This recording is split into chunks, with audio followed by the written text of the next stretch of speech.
नहीं, ये चाहिए ना।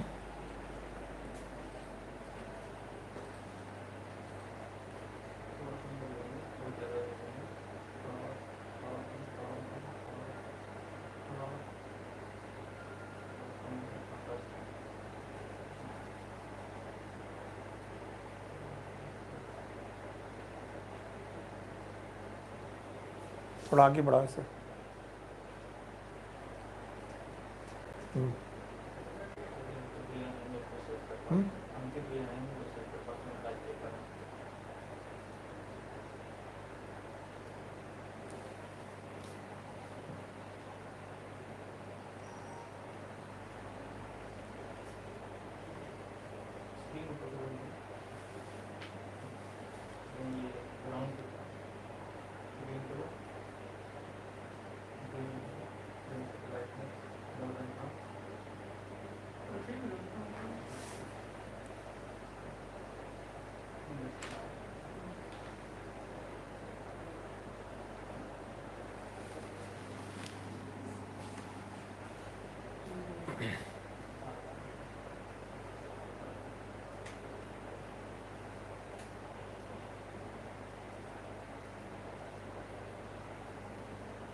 किसी तरीके से तुम लोग की व्यवस्था बनती है।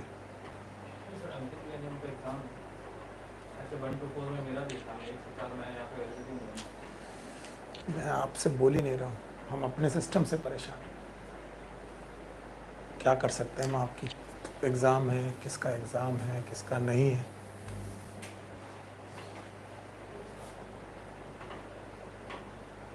वो तिरछा आ रहा है पूरा। हटो हटो हटो।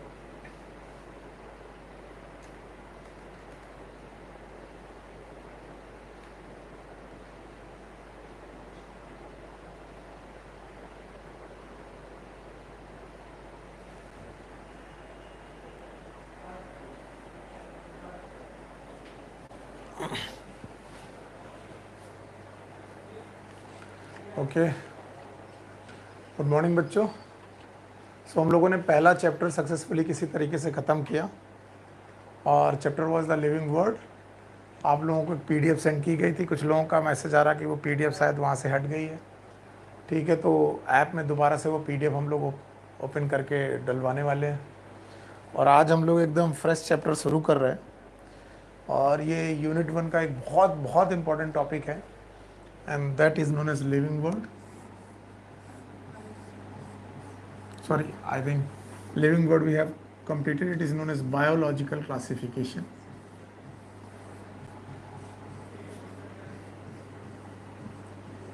बायोलॉजिकल क्लासिफिकेशन नाम का एक चैप्टर है। एक दो बातें जो आपको मालूम होनी चाहिए। इसका जो वेटेज है, अगर आप देखेंगे तो कभी कभी 2, कभी कभी 3, इससे ज़्यादा क्वेश्चन कभी नहीं आए। 2 या 3 क्वेश्चन हैं जो कभी कभी इस चैप्टर से आते हैं। तो आफ्टर कंप्लीटिंग फर्स्ट चैप्टर, जब पहला चैप्टर हमने कंप्लीट किया और आप लोगों से बोला मैंने कि देखिए हम लोग कितना भी पढ़ें, क्या भी पढ़ें, लेकिन मेन बात यह है कि हम कितने क्वेश्चन सॉल्व करते हैं, क्योंकि ऑलरेडी आखिरी में हमें यही मैटर करेगा कि हमारा क्वेश्चन कितना बढ़िया सॉल्व हुआ।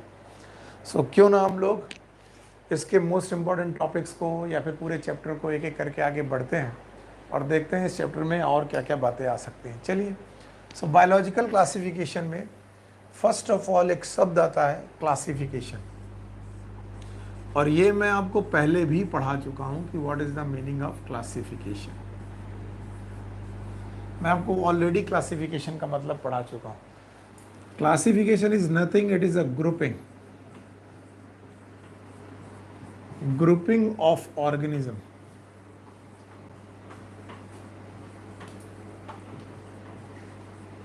Okay, it is a grouping of organism. into convenient categories.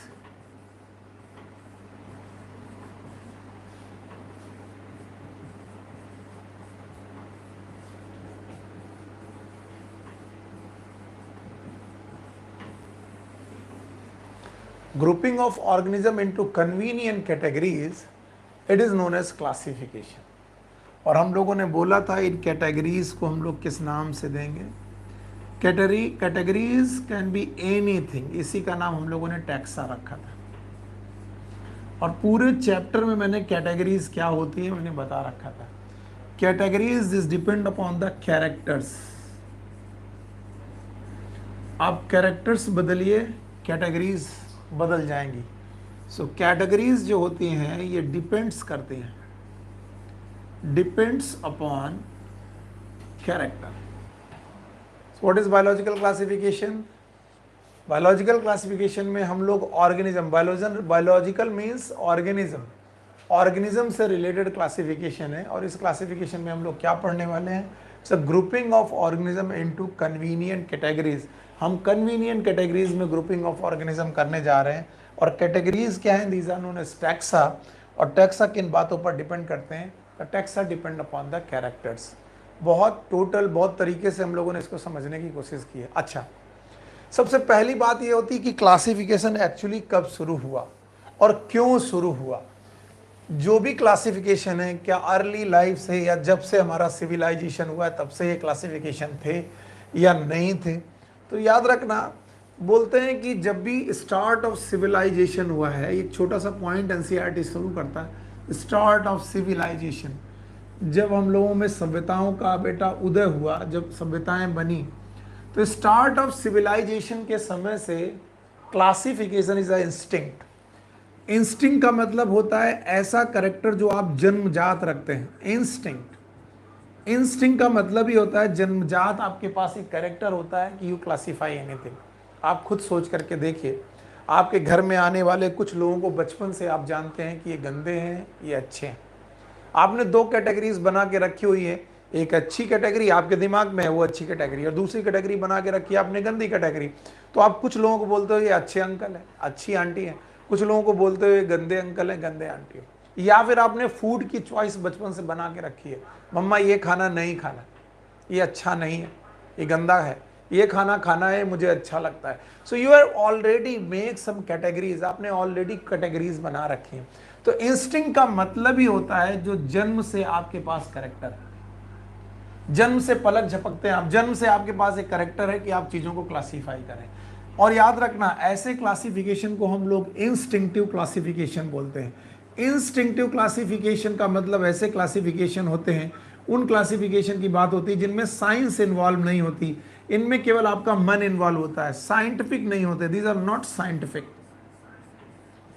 ये साइंटिफिक क्लासिफिकेशन नहीं है। और जो साइंटिफिक क्लासिफिकेशन नहीं है, जो आउट ऑफ इंस्टिंक्ट आपकी वजह से हुए हैं, these are known as instinctive classification. और जब से सिविलाइजेशन हुई है, जब से सभ्यताएं इस दुनिया में आई हैं, तो बेटा क्लासिफिकेशन को हम लोगों ने यूजफुल और हार्मफुल के वजह से क्लासिफाई किया है। हमारे दिमाग में दो ही बातें चलती हैं कि कौन सी चीज हमारे पास यूजफुल है और कौन सी हार्मफुल है। देखिए, इसमें कहीं भी साइंस इन्वॉल्व नहीं, हम लोग केवल अपने यूज और अपने हार्मफुल होने की वजह से हम चीजों को देख रहे हैं। रोटी, कपड़ा और मकान, सिविलाइजेशन की तीन जरूरतें हैं। आप बोलोगे सर ये क्या पढ़ा रहे हो? आप देखिए एनसीईआरटी में लिखा होगा कि जो शुरुआत के क्लासिफिकेशन थे वो फूड की बेसिस पर किए गए, शेल्टर मतलब आप जहां रहते हैं, और या फिर क्लॉथिंग की बेसिस पर किए गए। ये बातें एनसीईआरटी में लिखी हैं कि शुरुआती क्लासिफिकेशन जितने भी हैं ये इंस्टिंक्टिव क्लासिफिकेशन है। ये हमारे जन्मजात किसी चीज़ को क्लासिफाई करने की क्षमता की वजह से हम जन्म से कुछ लोगों को अच्छा, कुछ लोगों को बुरा, कुछ काम का, कुछ का harmful, useful, harmful, useless, useful, इस तरीके से हम लोग क्लासिफाई करते हैं। और हम यूज़ किन तीन चीज़ों के लिए जनरली करते थे? दीज आर फूड, कौन सी चीज़ हमारे फूड के काम आएगी, कौन से शेल्टर के काम आएगी, कौन सी क्लॉथिंग के काम आएगी, एटसेट्रा। अब याद रखना, यहां तक तो साइंस था ही नहीं, यहां तक तो केवल इंस्टिंक्ट थे। अभी शुरुआत के क्लासिफिकेशन, स्टार्ट ऑफ सिविलाइजेशन के classification, they are not scientific. मैं बड़ा बड़ा लिख दे रहा हूं, they are not scientific, they are instinctive classification. और ऐसे क्लासिफिकेशन जिनमें साइंस का नहीं, आपकी इंस्टिंक्ट, आपके जन्मजात बिहेवियर का रोल है। सो पूछते हैं, जब पहला साइंटिफिक क्लासिफिकेशन हुआ वो कब और किसने किया? यस, हम लोगों ने बोला है, एक साइंटिस्ट हुए हैं अरिस्टोटल। आपने इनको बोला है, पढ़ा भी है पहले। इनका नाम आप फिर से सुन लीजिए, हिंदी में इन्हें अरस्तु बोलते हैं, अरिस्टोटल। एक फिलोसफर थे और इन्हें हम लोग मानते हैं he is a father of biology. इन्हें फादर ऑफ बायोलॉजी मानते हैं कि इनकी वजह से biology as a science establish हुई। यानी साइंस के रूप में हम लोगों ने बायोलॉजी को पढ़ना चालू किया due to Aristotle, just because of Aristotle. और अरिस्टोटल फर्स्ट साइंटिस्ट हैं जिन्होंने पहला साइंटिफिक क्लासिफिकेशन किया। याद रखना, इन्होंने पहला साइंटिफिक क्लासिफिकेशन ट्राई किया। और साइंटिफिक क्लासिफिकेशन का मतलब है इन्होंने जो भी क्लासिफिकेशन किया होगा उसमें कुछ लॉजिक ढूंढे होंगे कि किसी का भी क्लासिफाई किया गया, किसी भी की भी दो कैटेगरीज बनाई गई तो उन कैटेगरीज बनाने में क्या लॉजिक था। तो याद रखना, first scientific classification was depend upon simple morphological character. इन्होंने सिंपल मॉर्फोलॉजिकल कैरेक्टर की बेसिस पर चीजों को क्लासिफाई करना चालू किया। Simple morphological character. तो इन्होंने सिंपल मॉर्फोलॉजिकल कैरेक्टर की बेसिस पर चीजों को क्लासिफाई करना चालू कर दिया अरिस्टोटल ने। अरिस्टोटल को हम लोग फादर ऑफ बायोलॉजी बोलते हैं। इन्होंने पहला साइंटिफिक क्लासिफिकेशन किया on the basis of simple morphology. और सिंपल मॉर्फोलॉजी में उन्होंने चूज किया प्लांट्स के लिए। क्या चूज किया इन्होंने? प्लांट्स के लिए चूज किया नेचर ऑफ स्टेम। इन्होंने देखा प्लांट 3 प्रकार का स्टेम रख रहे हैं, नेचर ऑफ स्टेम उनका 3 प्रकार का है। स्टेम की बेसिस पर इन्होंने पौधों को क्लासिफाई कर दिया। There were some stem which one herbaceous, herbaceous stem. अब आप पूछेंगे सर हर्बेसियस स्टेम क्या होते हैं? ऐसे स्टेम, ऐसे तने जो जन्म से हरे हैं, पतले हैं। जैसे आपने प्याज का तना देखा तो प्याज कैसा है? हरा है। आपने मटर के पौधे का तने देखा, वो कैसा है? हरा। हर्बेसियस स्टेम या फिर ग्रीन स्टेम, ऐसे प्लांट को इन्होंने हर्ब का नाम दिया, हर्ब। इन्होंने इसे हर्ब बोला। हर्ब वो बोला गया जिसका स्टेम ग्रीन स्टेम है। या हर्बेसियस की जगह आप ग्रीन शब्द भी यूज कर सकते हैं, ग्रीन स्टेम। तो इन्होंने कहा जिनके ग्रीन स्टेम है ऐसे पौधों को हम लोगों ने हर्ब बोला है। फिर उन्होंने देखा कि जिन भी पौधों में बुशी कैरेक्टर है, बुशी स्टेम है, झाड़ी जैसे स्टेम है। अब झाड़ी वाले स्टेम और हर्बेसियस स्टेम में डिफरेंस क्या होता है? झाड़ियां जो होती है उनके स्टेम बहुत थोड़े टाइट होते हैं, लेकिन फर्नीचर नहीं बना सकते, ऐसी लकड़ी नहीं होती उनमें। तो बुशी स्टेम वालों को इन्होंने नाम दिया श्रब्स। देखिए, पहला ग्रुप इन्होंने बनाया हर्ब, दूसरा ग्रुप बनाया श्रब्स, और तीसरा इन्होंने वुडी स्टेम, लकड़ी वाले स्टेम के बारे में बताया। ऐसे पौधे जिनका स्टेम में बहुत सारी वुड निकलती है, ऐसी वुड जिससे हम फर्नीचर क्रिएट कर सकते हैं, वुडी स्टेम वाले पौधों को इन्होंने नाम दिया ट्री। अगर मैं इसे बड़ा ना करता तो बोलता अरिस्टोटल ने प्लांट को 3 पार्ट में डिवाइड किया। देखिए यहां पर इतना मैंने पढ़ाया कि कॉम्प्लेक्स लग रहा, पता नहीं अरिस्टोटल ने क्या किया, इतना पढ़ा दिया। अब बच्चा कंफ्यूज है, पता नहीं सर ने क्या पढ़ाया। मैंने कहा ये मत पढ़ो।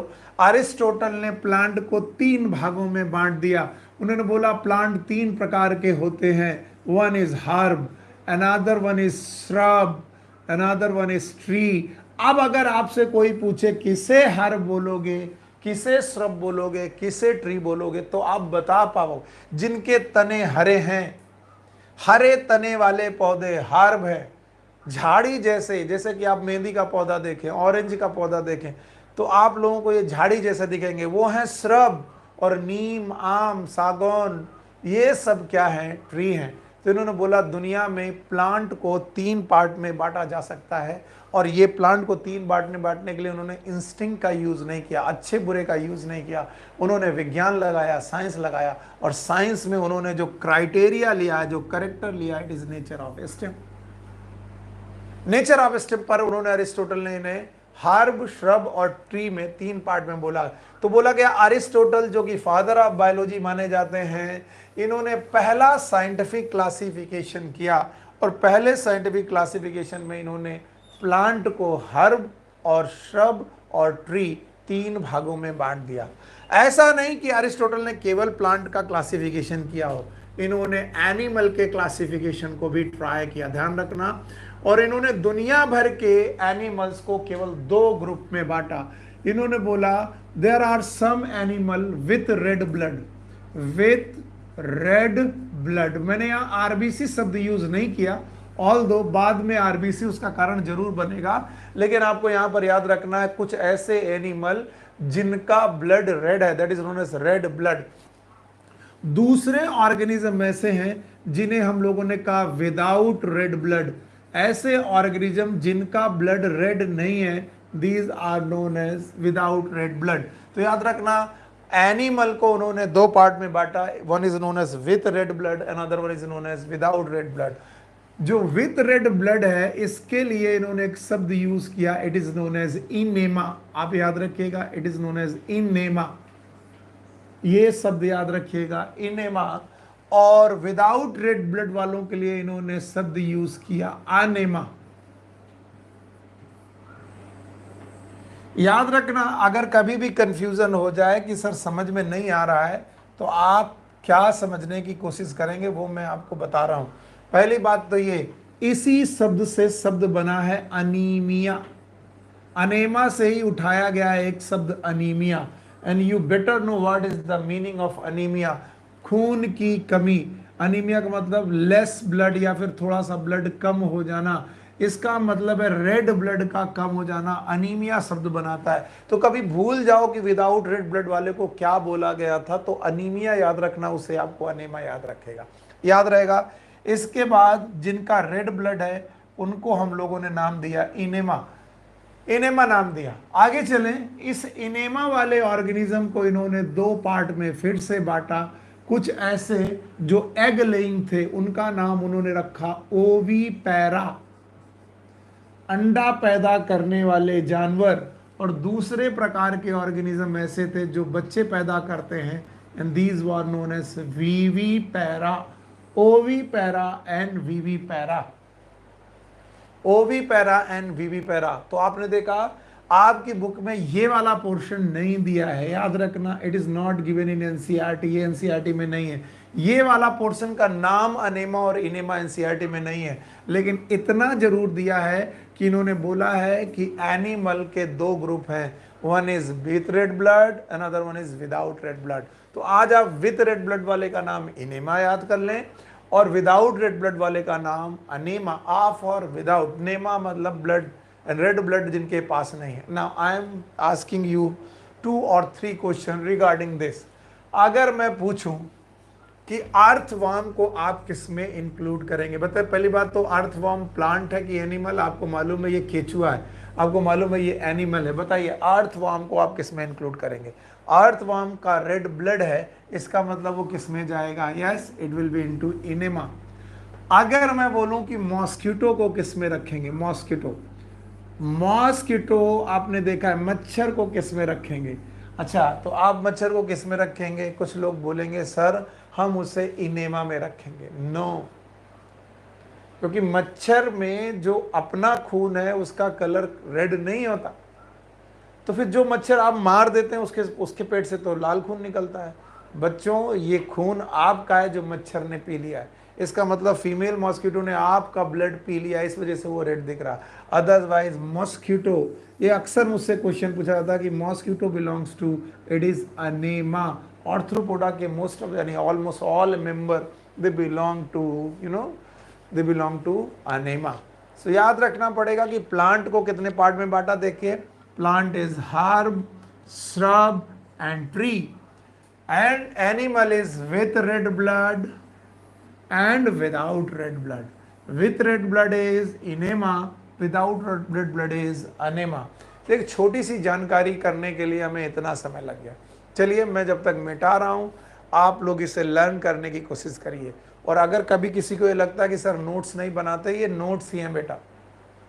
सो you have to note it down, अपने आप से नोट करना पड़ेगा। पहले दिमाग में नोट करना ज़्यादा जरूरी है, फिर बोर्ड की चीज़ों को उतारना। और अभी तो आपके पास वीडियो अवेलेबल है, you can rewind it many time after completion of class. So घबराइए मत। चलिए, पहले साइंटिस्ट हैं अरिस्टोटल, जिन्होंने बेटा क्लासिफिकेशन करने की कोशिश की।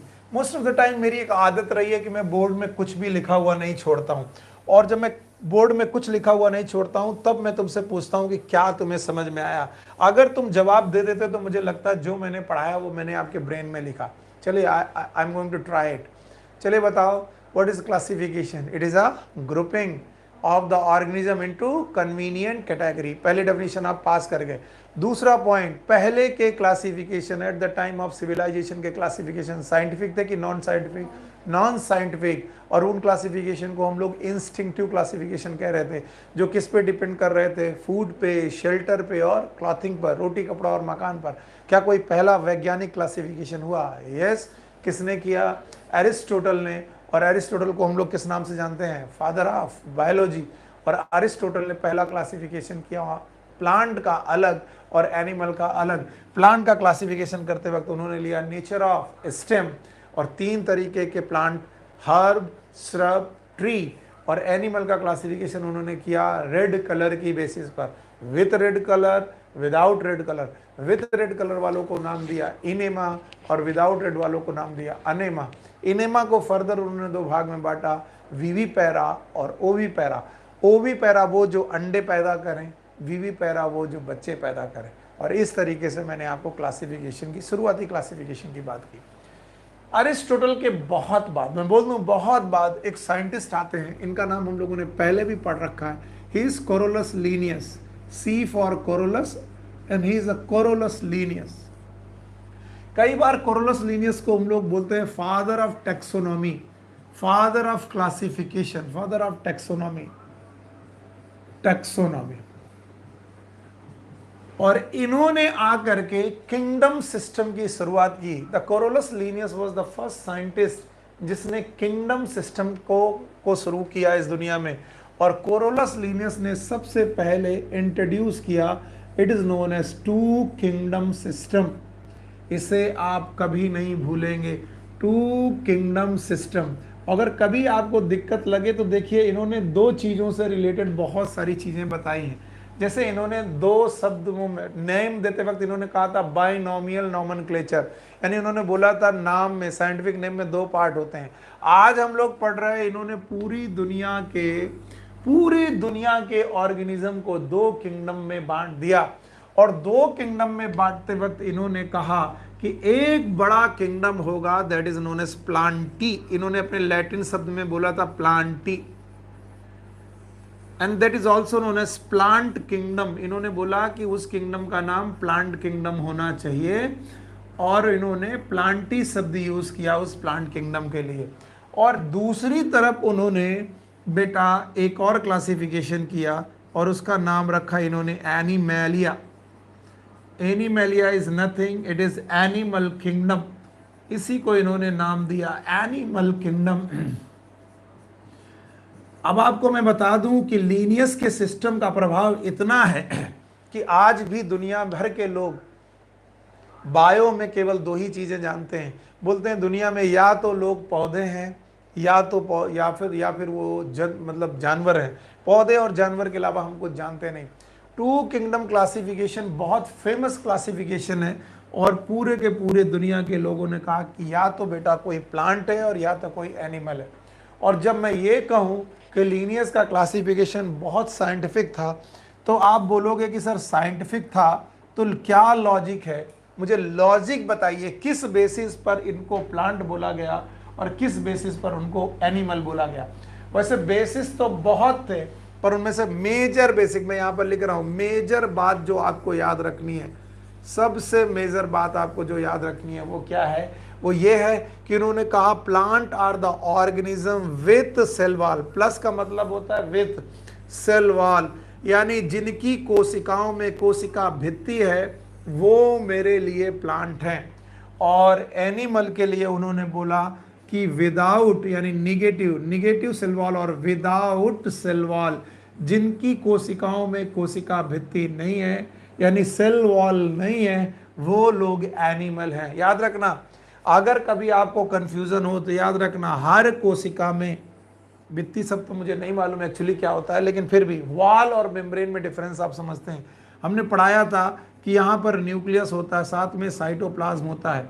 अगर कोशिका की प्लाज्मा मेम्ब्रेन के अलावा, कोशिका को चारों तरफ से घेरने वाली मेम्ब्रेन का नाम होता है प्लाज्मा मेम्ब्रेन या प्लाज्मा लेमा, और प्लाज्मा लेमा के अलावा, you know that, plasma lemma के अलावा अगर वहां पर एक वॉल भी है, और वॉल भी है, and that wall is known as cell wall.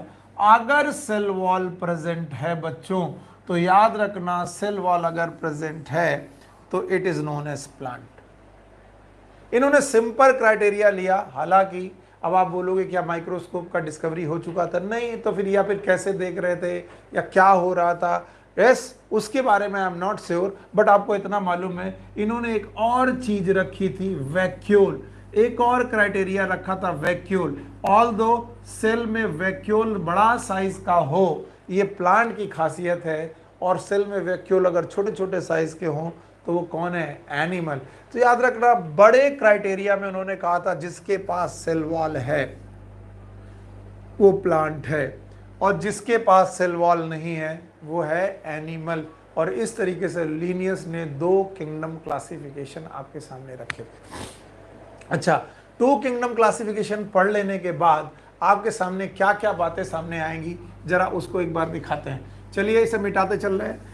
Linnaeus, कोरोलस Linnaeus, जिन्हें फादर ऑफ टैक्सोनॉमी बोलते हैं, जिन्होंने 2 किंगडम क्लासिफिकेशन की शुरुआत की, और उन्होंने बोला कि इस दुनिया में 2 ही किंगडम हैं, या तो इस दुनिया में प्लांट है या तो इस दुनिया में एनिमल है, और उन्होंने प्लांट और एनिमल होने के अपने क्राइटेरिया बताए। चलिए मैं आपसे पूछता चलूं, अगर किसी जगह पर सेल वॉल है, किसी भी कोशिका में सेल वॉल है, बताओ वो किसको बिलोंग करती है? प्लांट को। और अगर किसी भी कोशिका में सेल वॉल नहीं है तो किसको बिलोंग करती है? एनिमल को। सिंपल सी। अब जैसे ही लीनियस ने क्लासिफाई किया, आप इसको बहुत ध्यान सुनिएगा जो मैं पढ़ा रहा हूं, जैसे ही उन्होंने दुनिया भर के लोगों को 2 किंगडम में क्लासिफाई कर दिया, एक को बोला प्लांट और एक को बोला एनिमल, तो क्या परेशानियां पैदा हुई होंगी, मैं वो चीजें आपके सामने डिस्कस करने की कोशिश कर रहा हूं। और ये तरीका मेरा है, जरूरी नहीं कि एग्जैक्ट ऐसा तरीका हो, ये लर्न करने के लिए मैं सिखा रहा हूं। एग्जैक्ट ऐसा लीनियस ने किया आई डोंट नो, बट मैं तुम्हें लर्न करने के लिए सिखा रहा हूं। चलिए, आपको मालूम है बैक्टीरिया, आप कोई भी ले लीजिए, बैक्टीरिया के पास सेल वॉल होती है, और इस वजह से बैक्टीरिया को अगर कभी लीनियस के सिस्टम में इंक्लूड किया जाए तो किस में इंक्लूड किया जाएगा? प्लांट में। बैक्टीरिया या फिर साइनोबैक्टीरिया, बैक्टीरिया या फिर साइनोबैक्टीरिया को आपको हर हाल में इंक्लूड करना पड़ेगा प्लांट में। इसीलिए बैक्टीरिया को लोग प्लांट मानते हैं, because the bacteria they have cell wall. और कैसी सेल वॉल है वो मैं बाद में डिस्कस करूंगा, इनके पास सेल वॉल होती है। So bacteria will be included in plant kingdom. Bacteria के बाद आपको मालूम है we can discuss about the algae. Algae भी बेटा प्लांट किंगडम में ही लिए जाएंगे, बिकॉज एल्गी के पास भी सेल वॉल प्रेजेंट होती है। इसके अलावा अगर मैं बोलूं फंजाई, यस मेरे बच्चे, फंजाई को भी उन्होंने प्लांट में ही क्लासीफाई किया होगा, because it have cell wall. Chitin की सेल वॉल होती है। आगे चलेंगे हम लोग। ब्रायोफाइटा, देखिए हो सकता है लीनियस के समय पर ये सब नाम ना हो, आई डोंट नो, मैं अपना तरीका तुम्हें लर्न कराने की कोशिश कर रहा हूं ताकि क्वेश्चन सही हो जाए। ब्रायोफाइटा, ब्रायोफाइटा भी उनके हिसाब से प्लांट किंगडम में रहा होगा, क्योंकि सेल वॉल इनके पास भी है। इसके अलावा आपके पास था टेरिडोफाइटा, भूलिएगा मत, भले ही टाइम लग जाए, इन चीज़ों को एक बार अपने दिमाग से जाने दीजिए, लिखने दीजिए। टेरिडोफाइटा, टेरिडोफाइटा के बाद इट वॉज जिम्नोस्पर्म, और जिम्नोस्पर्म के बाद the last but not the least it is angiosperm. So जब मेरे सामने प्लांट बात आती है तो मैं सोचता हूं कि लीनियस के प्लांट में क्या नहीं होगा। सब कुछ तो है, लीनियस के प्लांट में बैक्टीरिया भी होगा। अब आप कहोगे bacteria included in plant kingdom, sir पगला गए हो। मैं कहूंगा विटेकर के प्लांट किंगडम में नहीं होगा, बट जब कभी मैं लीनियस की बात करूं कि लीनियस साहब ने बैक्टीरिया को कहाँ रखा, तो आप बिंदास होकर के बोलिए कि वो कहाँ रखे गए होंगे, प्लांट में, because they all of them have cell wall. Bacteria, cyanobacteria, algae, fungi, bryophyta, pteridophyta, gymnosperm, angiosperm, ये सब के सब प्लांट किंगडम है। प्लांट किंगडम के मेंबर क्यों हैं? क्योंकि बेटा लीनियस ने पूरी दुनिया को दो ही भाग में बांटा था। ऑल्दो उन्होंने बैक्टीरिया को इंक्लूड किया था कि नहीं किया था, ये कंट्रोवर्सी है। मैं फिर से बोल रहा हूं, माफ करिएगा, मैं केवल लर्न कराने के लिए चीजें आपको सिखा रहा हूं। चलो बोलो, बैक्टीरिया, एल्गी, फंजाई, ब्रायो, टेडो, जिम्नो और angio. Here is the animal. जब एनिमल की बात आती है तो उन्होंने इंक्लूड किया था प्रोटोजोआ। याद रखना, प्रोटो का मतलब होता है प्रिमिटिव, जोआ का मतलब होता है एनिमल। प्रोटोजोआ के दो मशहूर एनिमल हैं, मैं आपको नाम बता दूं। One is known as amoeba, आपने नाम जरूर सुना होगा। दूसरा है पैरामीशियम।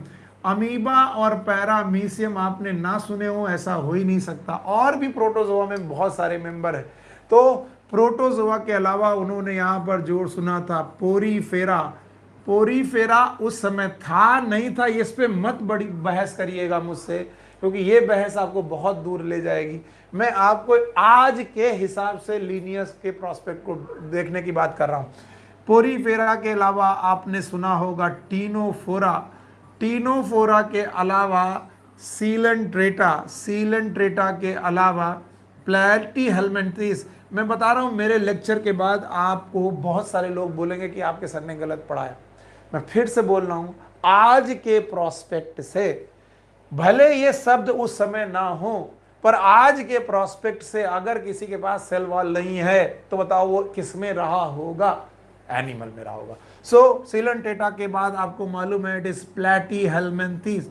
It is Platyhelminthes. जो जो आपको आता जाता है आप लिखते जाइए। प्लैटीहेल्मिन्थेस के बाद एक और रहा होगा एस्केहेल्मिन्थेस। आप जानते हो मैं किन की बात कर रहा हूँ? एस्केहेल्मिन्थेस या राउंड वॉक। एस्केहेल्मिन्थेस के बाद आपके पास होगा Annelida. Very good, it is Annelida. Annelida के बाद आपके पास आएगा ऑर्थ्रोपोडा। ऑर्थ्रोपोडा, तुम्हें लगता होगा ये मैं क्यों लिखता जा रहा हूँ, बहुत काम की चीजें हैं। आर्थ्रोपोडा के अलावा आपके पास रहा होगा मोलस्का। आज का मोलस्का वहीं पर रहा होगा। इसके अलावा इकाइनोडर्मेटा। आपको मालूम है इकाइनोडर्मेटा क्या होते हैं? इकाइनोडर्मेटा के बाद आपके पास रहा होगा हेमिकॉर्डेटा। और आज का हेमिकॉर्डेटा, ये बहुत रिसेंट बेटा क्लास है। हेमिकॉर्डेटा फाइलम बहुत रिसेंट है। लीनियस के समय तो कोई बात भी नहीं करता होगा हेमिकॉर्डेटा की। तो मैं बता दूं, मैं आज की चीजों को उनके प्रोस्पेक्ट से देख रहा हूं। And then last but not the least, it is chordata. आपके सामने कॉर्डेटा मैंने इंक्लूड कर दिया। अच्छा, ये सब करने की वजह क्या है? मैं आपके सामने एक पिक्चर लाना चाहता हूँ, लार्जर पिक्चर। और उस लार्जर पिक्चर में मैं चाहता हूँ कि आप कुछ चीज सीखें। चलो, लीनियस के kingdom of two kingdom classification से आपने क्या क्या सीखा?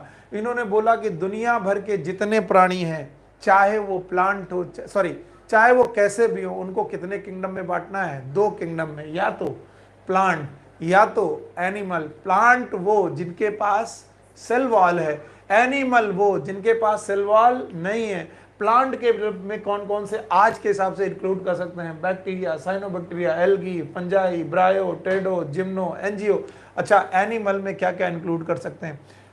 जो नहीं, Protozoa, Porifera, Ctenophora, Coelenterata, Platyhelminthes, Aschelminthes, Annelida, Arthropoda, Mollusca, Echinodermata, Hemichordata, Chordata.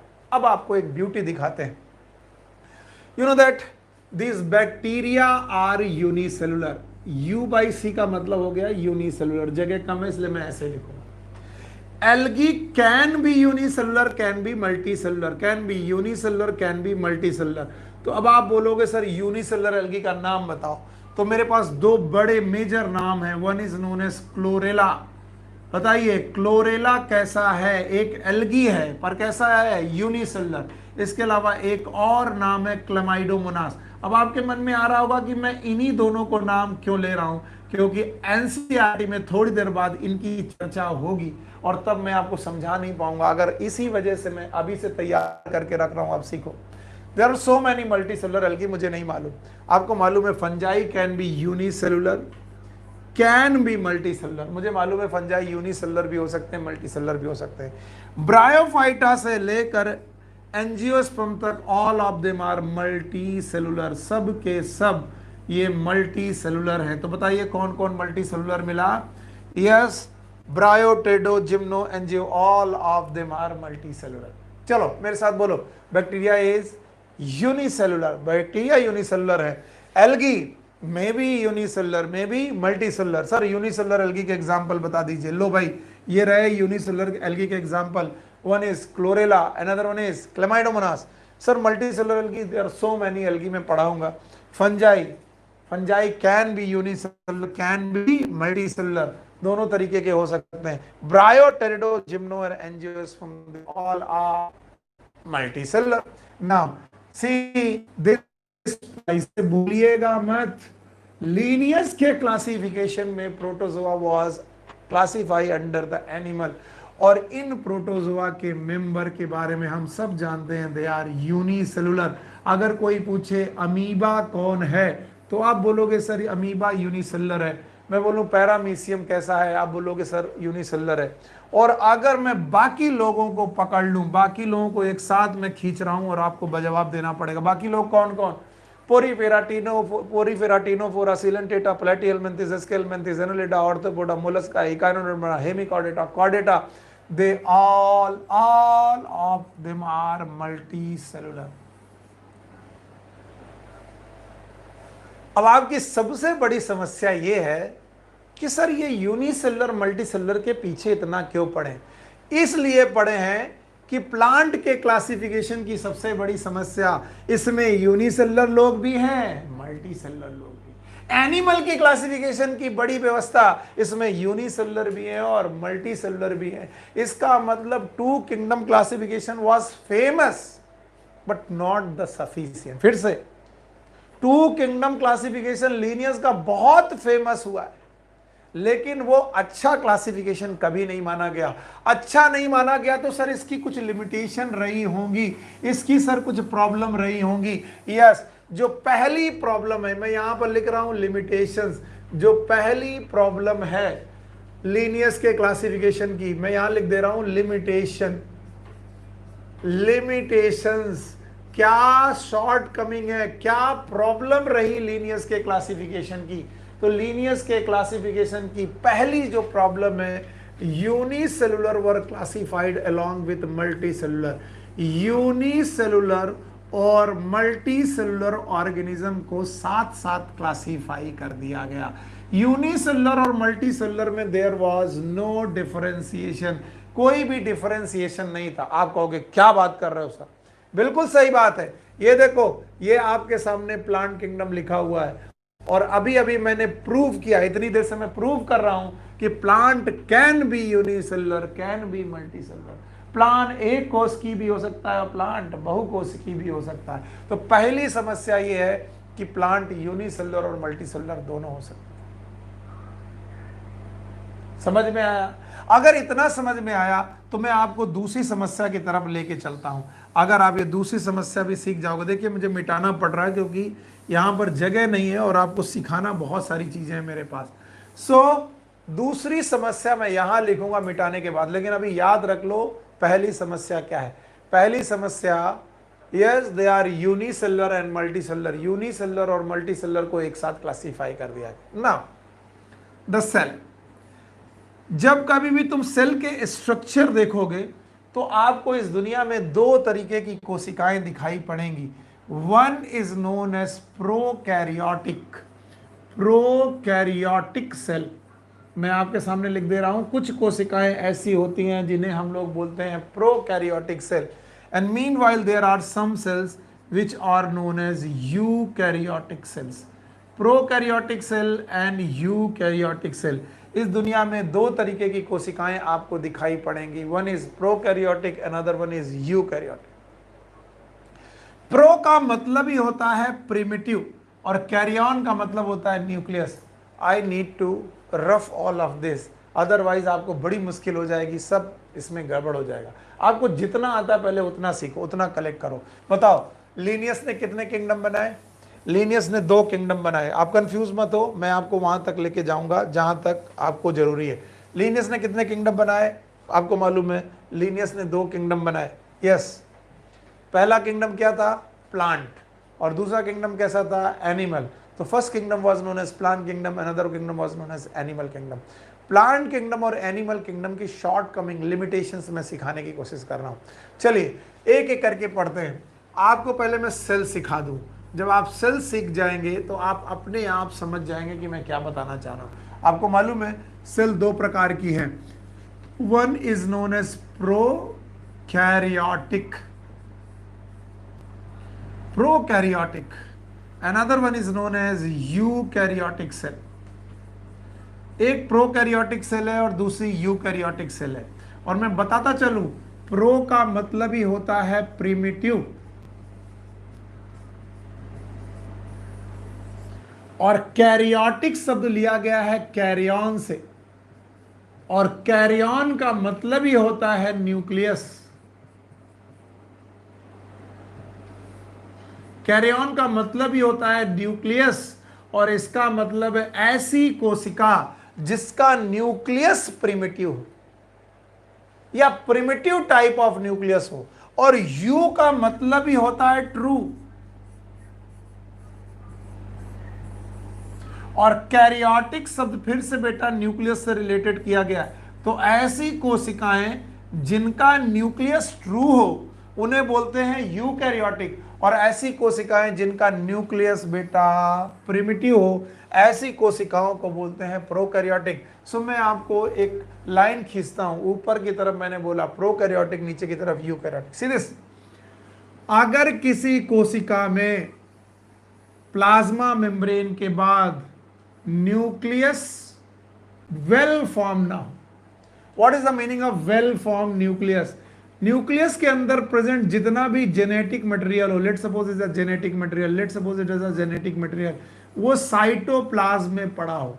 यानी कि जो भी आपका जेनेटिक मटेरियल है, डीएनए है, वो साइटोप्लाज्म में पड़ा हो, वो किसी भी न्यूक्लियर मेम्ब्रेन के द्वारा घिरा ना हो। अगर मैं ट्रू न्यूक्लियस बनाने की कोशिश करूं तो वो क्या होगा? देखिए, एक कोशिका के अंदर वेल फॉर्म न्यूक्लियस हो, वेल फॉर्म यानी न्यूक्लियस के चारों तरफ न्यूक्लियर मेम्ब्रेन हो और उसके अंदर जेनेटिक मटेरियल प्रेजेंट हो। तो अब आप इन दोनों में डिफरेंस देखिए, यहां पर वेल फॉर्म न्यूक्लियस नहीं है। वेल फॉर्म न्यूक्लियस नहीं है इसका मतलब न्यूक्लियर मेम्ब्रेन नहीं है, और यहां पर जो न्यूक्लियस है उसकी न्यूक्लियर मेम्ब्रेन भी है। It have the nuclear membrane. अच्छा, एक चीज और मैं बताना चाहूंगा, जो न्यूक्लियस की हैसियत है कोशिका में वो राजा जैसी। अगर मैं बोलूं राजा के पास ही कपड़े नहीं हैं, यानी राजा के पास ही मेम्ब्रेन नहीं है, तो क्या बताओ सेल ऑर्गेनेल के पास मेम्ब्रेन होगी? नो। तो याद रखना, there is no membranous cell organelle, ये याद रखिएगा, इनके पास मेम्ब्रेनस सेल ऑर्गेनेल नहीं है। No membranous cell organ. तो याद रखना, ना तो न्यूक्लियस के चारों तरफ मेम्ब्रेन है, ना तो बेटा सेल ऑर्गेनेल के चारों तरफ मेम्ब्रेन है। इस तरीके के न्यूक्लियस को हम लोग बोलते हैं इंसिपिएंट न्यूक्लियस। शब्द याद रखिएगा, इंसिपिएंट न्यूक्लियस, या फिर इसी को हम लोग बोलेंगे nucleoid region. It is known as nucleoid region. ये सारे क्वेश्चन पूछे गए हैं। What is incipient nucleus? ऐसा न्यूक्लियस जो बहुत ज्यादा स्पष्ट ना हो, अस्पष्ट न्यूक्लियस। और व्हाई इट इज अस्पष्ट न्यूक्लियस? बिकॉज इसके चारों तरफ न्यूक्लियर मेम्ब्रेन नहीं है। और ऐसे रीजन को हम लोग बोलते हैं न्यूक्लियोइड रीजन। याद रखना, जिनका बेटा न्यूक्लियस के चारों तरफ न्यूक्लियर मेम्ब्रेन है वो स्पष्ट न्यूक्लियस वाले लोग हैं। और याद रखना, इनमें मेम्ब्रेन बाउंड सेल ऑर्गेनेल हैं।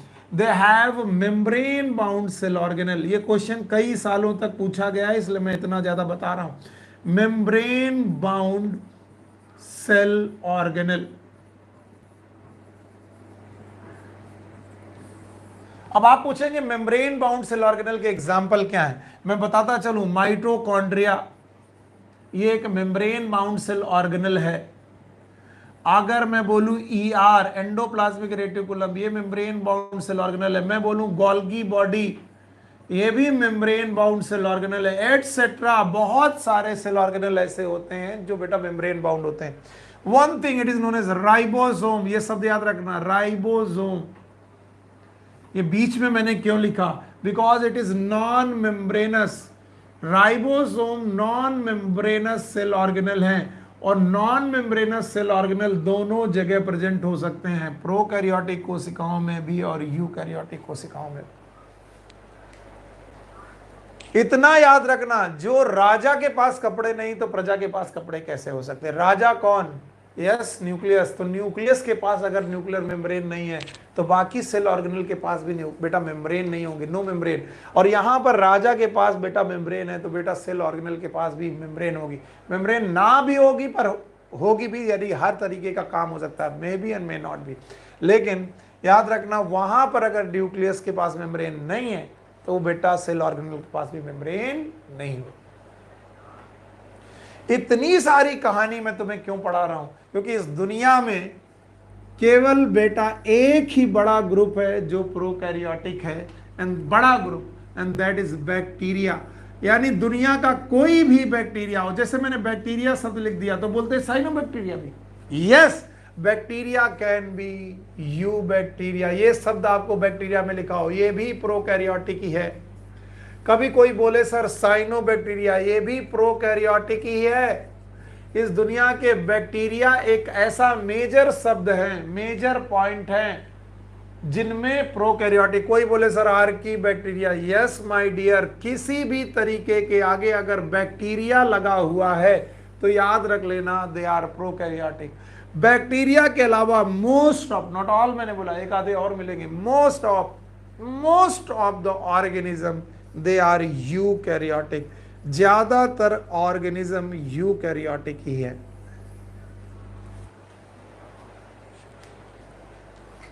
ज्यादातर ऑर्गेनिज्म यूकैरियोटिक ही है। अब आप कहेंगे सर ये आपने पढ़ाया क्यों और क्या समझ में नहीं आया। मैं एक बार पीछे लौटूंगा, अगर आपको कुछ समझ में नहीं आया तो एक बार रिवीजन करते हैं। बताइए इस दुनिया में कोशिकाएं कितने प्रकार की, दो। उनका स्ट्रक्चर वाइज दो प्रकार की कोशिकाएं हैं। एक कोशिका, एक सेल को हम लोग बोलेंगे prokaryotic, the one cell is known as prokaryotic, another one cell is known as eukaryotic. Pro means primitive, caryon means nucleus. If the cell have the primitive nucleus, it is known as prokaryotic, and if the cell have true nucleus, it is known as eukaryotic. And what is the basic difference between the prokaryotic and eukaryotic? Prokaryotic और eukaryotic लोगों में basic अंतर क्या है? एक में nuclear membrane है, that is eukaryotic, एक में न्यूक्लियर मेम्ब्रेन नहीं है, दैट इज प्रोकैरियोटिक। एक में मेम्ब्रेन बाउंड सेल ऑर्गेनेल हैं, वो हैं यूकैरियोटिक, एक में मेम्ब्रेन बाउंड सेल ऑर्गेनेल नहीं है, that is known as prokaryotic. और उसका इतना बड़ा क्लासिफिकेशन। अच्छा, अब आपका मन कर रहा होगा कि आपको ये सब क्यों पढ़ाया गया। इसलिए पढ़ाया गया कि मैं आपसे फिर बोलूँगा, जरा आप प्लांट को गौर से देखने की कोशिश करिए। जो लीनियस का प्लांट था उसमें आपके पास क्या क्या था। नो डाउट पढ़ाने के बाद मैं दोबारा लौटा हूँ, इसका मतलब कोई तो बात होगी। चलिए, लीनियस का जो प्लांट है उसमें क्या क्या था। सर बैक्टीरिया था, वेरी गुड, बैक्टीरिया था। बैक्टीरिया के अलावा मैंने यहाँ पर चुप्पे से साइनोबैक्टीरिया लिख दिया था, वो भी एक प्रकार का बैक्टीरिया ही है। बैक्टीरिया था, साइनोबैक्टीरिया था, ओके। इसके अलावा एल्गी था, इसके अलावा फंजाई था, आपने लिख ही लिया होगा। इसके अलावा ब्रायो से ले करके एंजियोस्पर्म तक लोग थे। मैं बार बार वही चीजें नहीं लिखूंगा, आप बोर हो जाएंगे। आपको मालूम है सर ने ये पढ़ा रखा है, और मैंने आपको एक लिमिटेशन सिखाई, मैंने एक बड़ी प्रॉब्लम आपको सिखाई, और वो बड़ी प्रॉब्लम ये है कि सर पहली लिमिटेशन तो ये है कि लीनियस का जो बैक्टीरिया है वो यूनिसेलुलर है, एल्गी यूनिसेलुलर और मल्टीसेलुलर दोनों है, फंजाई यूनिसेलुलर और मल्टीसेलुलर दोनों है सर। तो इसका मतलब पहली लिमिटेशन तो ये है कि लीनियस साहब अलग अलग नहीं कर पाए यूनिसेलुलर ऑर्गेनिज्म को। यूनिसेलुलर और मल्टीसेलुलर ऑर्गेनिज्म एक साथ क्लासिफाई कर दिए गए। तो मैं यहां पर लिख देता हूं, the unicellular and multicellular organism were classified together in Linnaeus system. और इसका जीता जागता उदाहरण आपके सामने प्लांट है। आज मैं दूसरी चीज आपसे इंट्रोड्यूस कराना चाहता हूं। In this the bacteria which are considered as unicellular organism, they are also considered as prokaryotic. अब कोई मुझसे ये नहीं बोल सकता कि सर हमें प्रोकैरियोटिक का मतलब नहीं मालूम।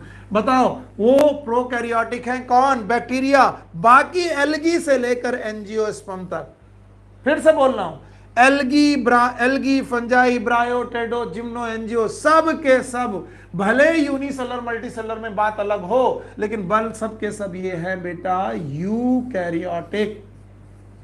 और अब हमसे कोई ये नहीं बोल सकता कि सर इसमें यूकैरियोटिक का मतलब क्या है। इसी दिन के लिए मैंने प्रोकैरियोटिक और यूकैरियोटिक डिफर करके पढ़ाया था। What is prokaryotic?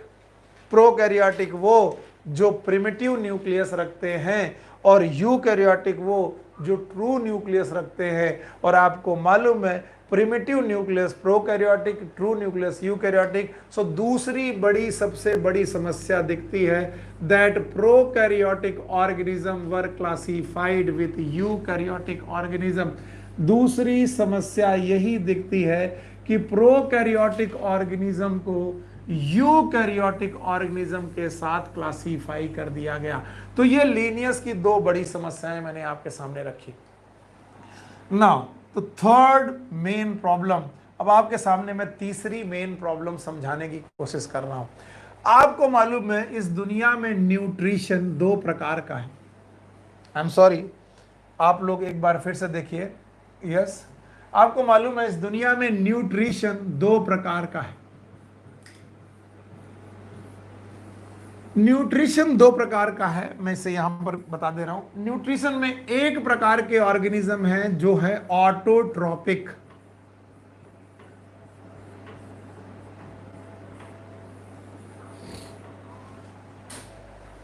एक ऐसे ऑर्गेनिज्म है जिन्हें हम लोग बोलेंगे ऑटोट्रोपिक, और दूसरे तरीके के ऑर्गेनिज्म है जिन्हें हम लोग बोलेंगे हेट्रोट्रोपिक।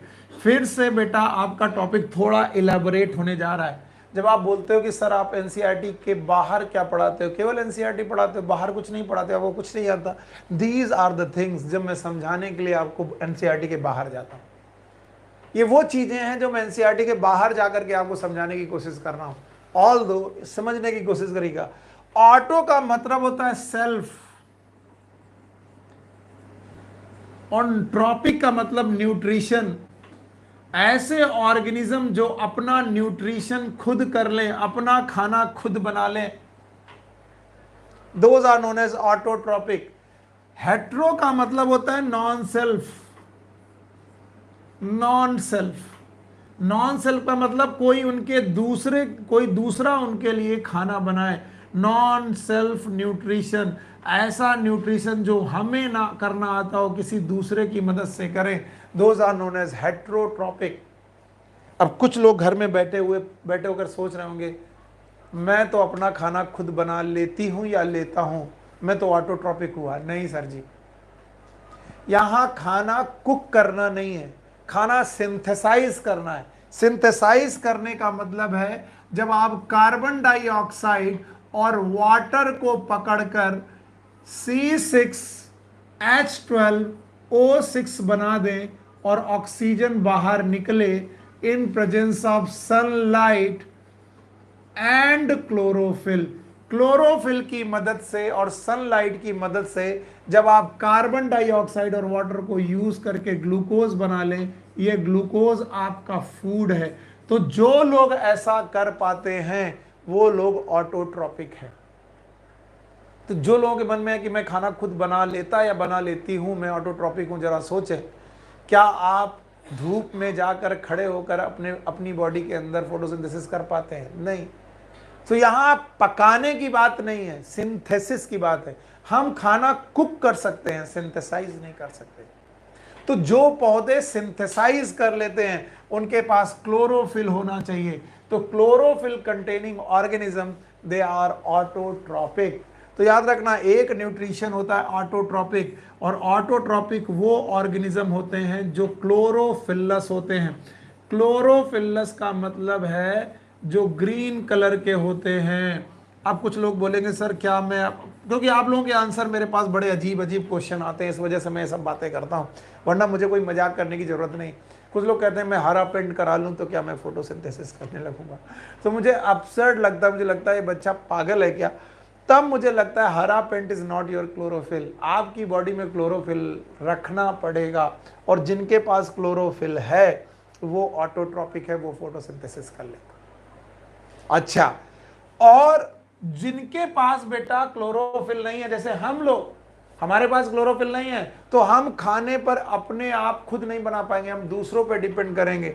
वी आर हेट्रोट्रॉपिक, इसका मतलब हेट्रोट्रॉपिक होने का मतलब है वी आर नॉन क्लोरोफिलस। तो यानी हेट्रोट्रॉपिक आर नॉन क्लोरोफिलस, ये नॉन क्लोरोफिलस है जो ग्रीन कलर के नहीं है। अब हेट्रोट्रॉपिक, मेरे पास जगह कम है लेकिन मैं इतनी छोटी सी जगह में पढ़ाऊंगा। हेट्रोट्रॉपिक 3 प्रकार के हैं जो आपको याद रखना पड़ेगा। वन इज पैरासाइट, मैं लिख दे रहा हूं, डिफाइन अलग से कर दूंगा। Another one is known as saprophyte, and third one is known as holozoic। ये 3 शब्द याद रखिएगा, parasite, saprophyte and holozoic. Parasite, saprophyte and holozoic. And now मैं ये वाला पोर्शन फिर से हटा दे रहा हूं क्योंकि मुझे जरा सी बात और बतानी है जिसके लिए मुझे जगह चाहिए, और मुझे वो जगह यहां पर चाहिए। तो आपके सामने 2 लिमिटेशन की पढ़ाने के बाद अचानक मेरे को पागलपन सवार हुआ और पता नहीं मैं क्या क्या बैकी बैकी बातें करने लगा। मैंने बोला 2 लिमिटेशन है, एक तो यूनिसेलुलर ऑर्गेनिज्म मल्टीसेलुलर ऑर्गेनिज्म के साथ क्लासीफाई कर दिया गया, दूसरा प्रोकैरियोटिक यूकैरियोटिक ऑर्गेनिज्म के साथ क्लासीफाई कर दिया, और उसका बजाय एमए लिखने के मैंने एग्जाम्पल बताया। बताओ बैक्टीरिया क्या है? प्रोकैरियोटिक, और बाकी प्लांट कैसे हैं? यूकैरियोटिक। तो क्या प्रोकैरियोटिक को यूकैरियोटिक के साथ क्लासीफाई कर दिया गया? Yes. Now here is the mode of nutrition। Mode of nutrition में वन इज ऑटोट्रॉपिक जो अपना खाना खुद बना दे, अनदर वन इज हेट्रोट्रॉपिक जो अपना खाना खुद ना बना पाए, और 3 लोगों के नाम लिख रहा हूं, पैरासाइट, सैप्रोफाइट एंड होलोजोइक। तो first of all I want to explain you it is parasite.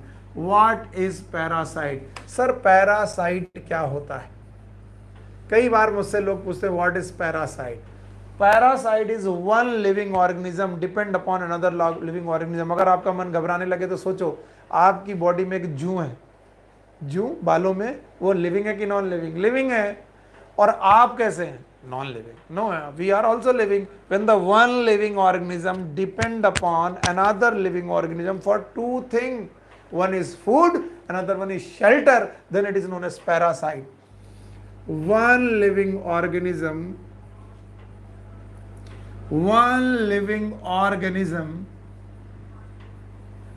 depends upon another living organism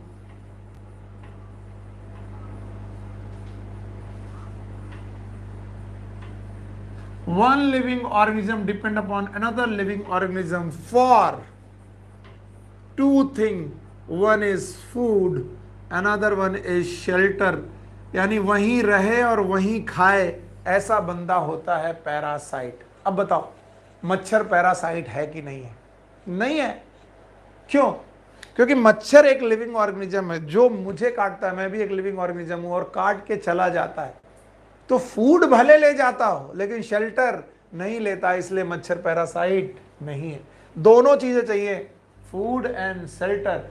तो food and shelter, if one living organism depend upon another living organism for food and shelter, it is known as parasite.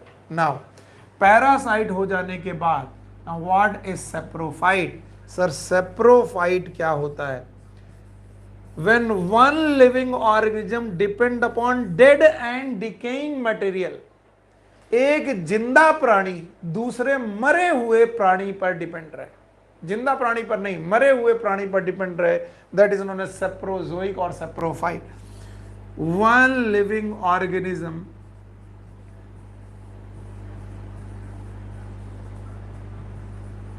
which depends upon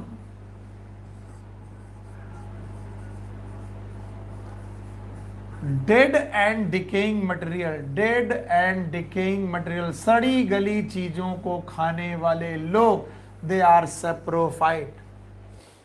and now my dear student, once again, third one is known as holozoic.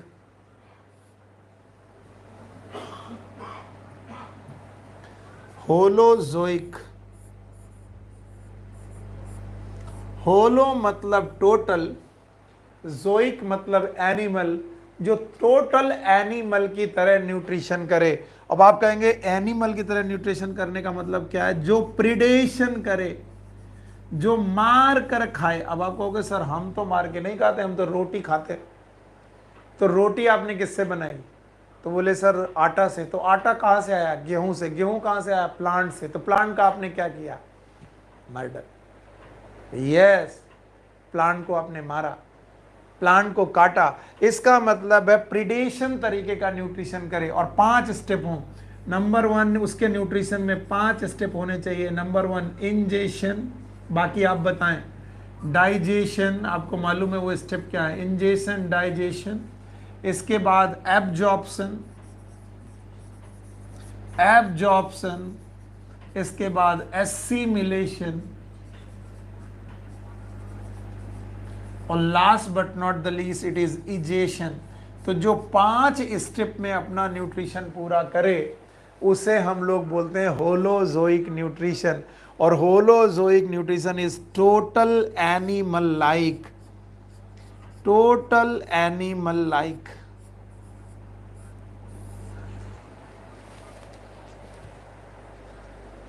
Total animal like nutrition.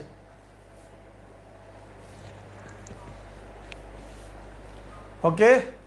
और अब कुछ बात बनती सी दिख रही है, और वो बात क्या बनती सी दिख रही है वो मैं इस बोर्ड को हटाने के बाद ही तुम्हें समझा पाऊंगा, अदरवाइज आपको बड़ी मुश्किल होगी. पहली बात तो जो तुमने समझा या रट्टा मार लिया वो मार लो. पहली समस्या क्या थी? Unicellular organism were classified with multicellular organism. दूसरी समस्या क्या थी? Prokaryotic organism with classified with eukaryotic organism. और इतना पढ़ा देने के बाद अचानक मुझे पागलपन के दौरे पड़े और मैं आपको पढ़ाने लगा न्यूट्रिशन. चलो न्यूट्रिशन एक बार रिवाइज कर लेते हैं. What is nutrition? How many type? 2 प्रकार का न्यूट्रिशन है. One is known as autotrophic, another one is known as heterotrophic. वो जो अपना खाना खुद बना ले उन्हें बोलते हैं ऑटोट्रॉपिक. और खाना बनाना और पकाना अंतर होता है. वो जो अपना खाना ना बना पाए उन्हें बोलते हैं हेट्रोट्रॉपिक. वो जो अपना खाना बना लेंगे उनमें होगी क्लोरोफिल, क्लोरोफिल ग्रीन कलर. और वो जो खाना नहीं बनाएंगे वो होंगे नॉन क्लोरोफिलस. खैर, जो खाना नहीं बना पाए वो 3 प्रकार के. One is parasite, another one is saprophyte, another one is holozoic. एक लिविंग ऑर्गेनिज्म दूसरे लिविंग ऑर्गेनिज्म पर निर्भर रहता है. एक जीवित प्राणी दूसरे जीवित प्राणी पर डिपेंड करता है for food and shelter. It is known as parasite. One living, अच्छा जू मेरी बॉडी में है, मैं वो पैरासाइट है. मैं मर जाऊं जू फिर भी मुझे खाता रहे सड़ी गली, तो वो सेप्रोफाइट हो जाएगा. लेकिन जू ऐसा नहीं करेगा. बैक्टीरिया ऐसा करेंगे, फंजाई ऐसा करेंगे. ओके. एंड नाउ जो मार कर खाए, अब शेर मुझे मार के खा जाए, शेर क्या करेगा? प्रिडेशन. और वो 4 नहीं 5 स्टेप करेगा. पहले मुझे निगलेगा, डाइजेशन, सॉरी इंजेशन, फिर डाइजेशन, फिर एब्जॉर्प्शन, फिर एसिमिलेशन एंड फिर इजेशन. सो आपको मालूम है there are so many steps. 5 steps हैं जो हम लोग बात करने वाले हैं.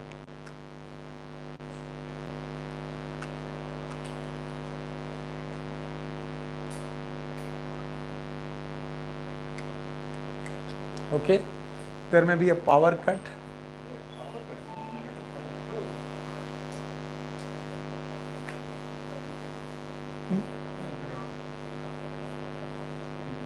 Okay, so wait a while. There may be a power cut or maybe something. हम लोग देख रहे हैं. तो आप लोगों के साथ हम लोग क्या क्या बातें कर रहे थे वो समझने की कोशिश करिए. यस.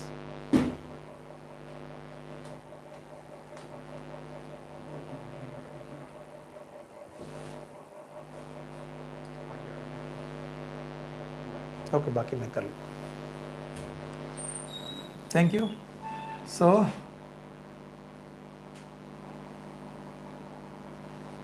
okay, so अभी एक बार प्लांट किंगडम को लिखने की जरूरत फिर से है, और वो आपको लिखने की क्यों, सॉरी, एक बार लीनियस के सिस्टम को लिखने की जरूरत फिर भी है। तो मैं इस वाले पोर्शन में लिमिटेशन लिख दूंगा, इस वाले पोर्शन में मैं लिमिटेशन आपके सामने लिख दूंगा, और उसके पहले वाले पोर्शन में मैं प्लांट और एनिमल किंगडम को एक बार फिर से आपके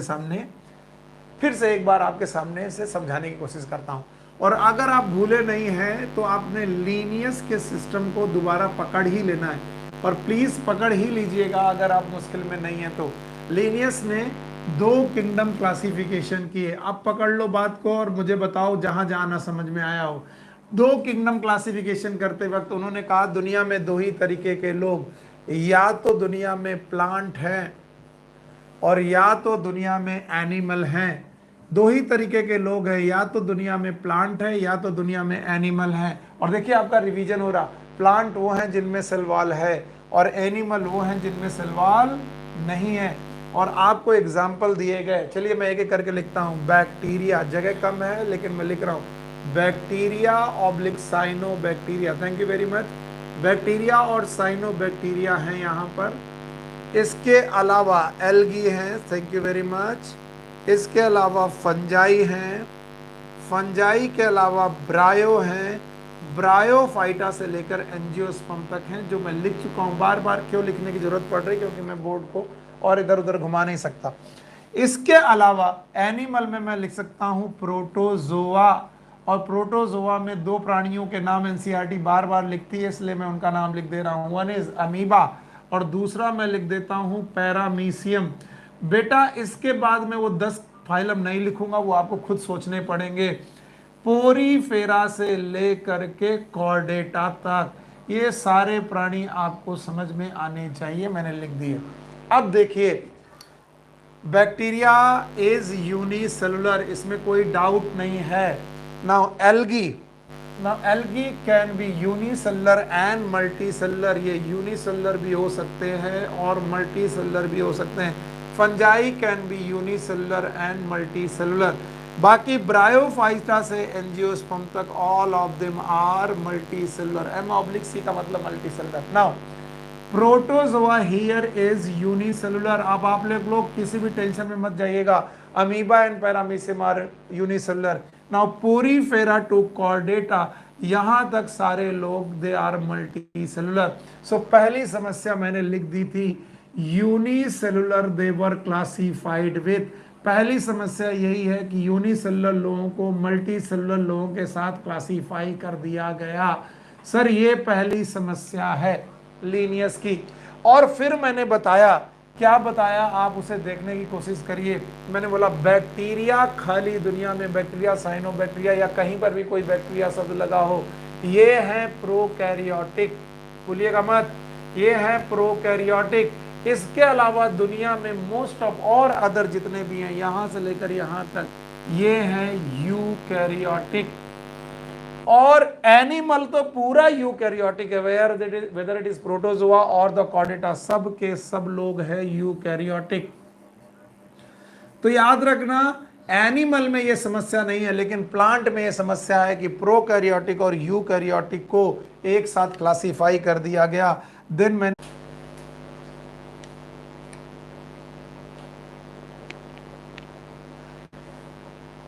ओके, सॉरी बच्चों, आप जानते हो ना कुछ चीज़ों पे हम लोगों का कंट्रोल नहीं है, लाइट चले जाने पर, नेट चले जाने पर। So we do not have any control upon this. So hope आप सब लोग समझ रहे होंगे कि हम लोगों को इसके साथ गो थ्रू होना पड़ेगा, साल भर जाना ही पड़ेगा। ऑनलाइन और ऑफलाइन क्लासेस में थोड़े बहुत आपको प्रॉब्लम आएंगी, मुझे भी आते हैं। आई एम ट्राइंग, आप मेरा साथ दीजिए प्लीज़। तो आप लोग समझ रहे थे कि हम लोगों ने यूनिसेलुलर और मल्टीसेलुलर ऑर्गेनिज्म एक साथ क्लासिफाई कर दिए, प्रोकैरियोटिक और यूकैरियोटिक ऑर्गेनिज्म एक साथ क्लासिफाई कर दिए, ये प्लांट के केस में। नाउ अब एक छोटी सी बात मैं आपको ध्यान दिलाना चाहता हूं, और वो बात ये है कि बैक्टीरिया और साइनोबैक्टीरिया में, साइनोबैक्टीरिया जो होते हैं ये ऑटोट्रॉपिक होते हैं। अगर ब्लू कलर आपको विजिबल है तो ऑटोट्रॉपिक होते हैं, नहीं है तो यहां पर मैंने ऑटो लिखा है, ऑटो लिखा है, विजिबल है। ओके, एक बार मैं फिर से उसी कलर से कोशिश करता हूँ, शायद विजिबल नहीं है। तो यहां पर मैंने यहां पर आपके सामने ऑटो शब्द लिखा है, ऑटोट्रॉपिक है। Cyanobacteria they are autotrophic, meanwhile bacteria are the heterotropic and some bacteria may be autotropic also. Algae is autotropic, we all know they are autotropic, A for autotropic. Bryophyta से लेकर angiosperm तक all of them are autotropic. But here is the main culprit, this fungi. And fungi is, my dear, it is heterotropic.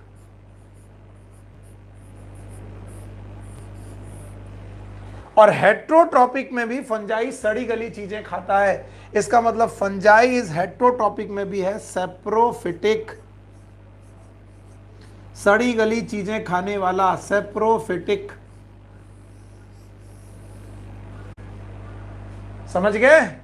तो अब आपके सामने दिख रहा है कि ऑटोट्रॉपिक में हेट्रोट्रॉपिक घुसे हुए। हाँ, यहां पर आप इसमें कोई दिक्कत नहीं है, आप यहां से चले जाइए प्रोटोजोआ से लेकर के कॉर्डेटा तक, almost all member they are heterotrophic. और हेट्रोट्रॉपिक में भी मैंने 3 तरीके बताए थे, one is parasitic, another one is saprophytic, another one is holozoic. Animal kingdom is total holozoic, total animal like, total holozoic. तो एनिमल में हमें मालूम है कि मल्टीसेलर और यूनिसेलर का प्रॉब्लम हो सकता है, पर प्रोकैरियोट और यूकैरियोट का प्रॉब्लम नहीं है, और ऑटोट्रॉपिक हेट्रोट्रॉपिक का प्रॉब्लम नहीं है, क्योंकि all the animal are heterotrophic holozoic, all the animal are eukaryotic. But plant वाला किंगडम इतना मुश्किल है कि उसमें ऑटोट्रॉपिक और हेट्रोट्रॉपिक भी साथ में है, यूनिसेलर और मल्टीसेलर भी साथ में है, और आपने देखा प्रोकैरियोटिक और यूकैरियोटिक भी साथ में है। तो यहां पर जो तीसरी बड़ी समस्या आई, the third main problem was autotropic organism, they are classified with heterotrophic organism। Autotrophic organism को हेट्रोट्रॉपिक ऑर्गेनिज्म के साथ क्लासीफाई कर दिया गया, और हेंस हम लोग लीनियस की 3 बड़ी बड़ी समस्याओं के साथ यहां पर खड़े हैं। लीनियस का सिस्टम वैसे तो बहुत फेमस हुआ, लेकिन ये बहुत फेमस होने के बावजूद भी बहुत सारी लिमिटेशन रखता था। अब आपको लगता होगा कि ये लिमिटेशंस मैंने जानबूझ के कहीं लिख दी हैं, नहीं, आप एनसीईआरटी पढ़िए, ये लिमिटेशन एज इट इज लिखी हुई मिलेंगी। बस ऑटोट्रॉपिक की जगह पर वहां क्लोरोफिलस लिखा होगा, क्लोरोफिलस, और हेट्रोट्रॉपिक की जगह पर क्या लिखा होगा, नॉन क्लोरोफिलस। तो क्लोरोफिलस और नॉन क्लोरोफिलस साथ में क्लासीफाई कर दिए गए, यूनिसेलर और मल्टीसेलर साथ में क्लासीफाई कर दिए गए, और ऑटोट्रॉपिक और हेट्रोट्रॉपिक साथ में क्लासीफाई कर दिए गए। अगर आप इतना समझ गए हैं तो हम लोग कहीं ना कहीं लीनियस सिस्टम ऑफ क्लासिफिकेशन को समझ पाए कि लीनियस ने क्या किया। तो हमारे पास 2 ही साइंटिस्ट हुए अभी तक। पहला साइंटिस्ट हुआ अरिस्टोटल, जिसने हर्ब, श्रब और ट्री के रूप में क्लासीफाई किया। दूसरा साइंटिस्ट हुए लीनियस, और लीनियस की इतनी सारी समस्या।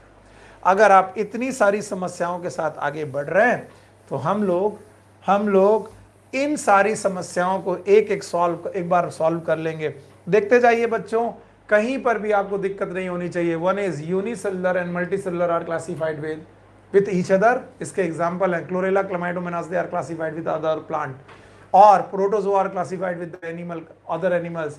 Prokaryotic and eukaryotic are classified with each other. इसका भी एग्जांपल है bacteria are classified with different type of plant.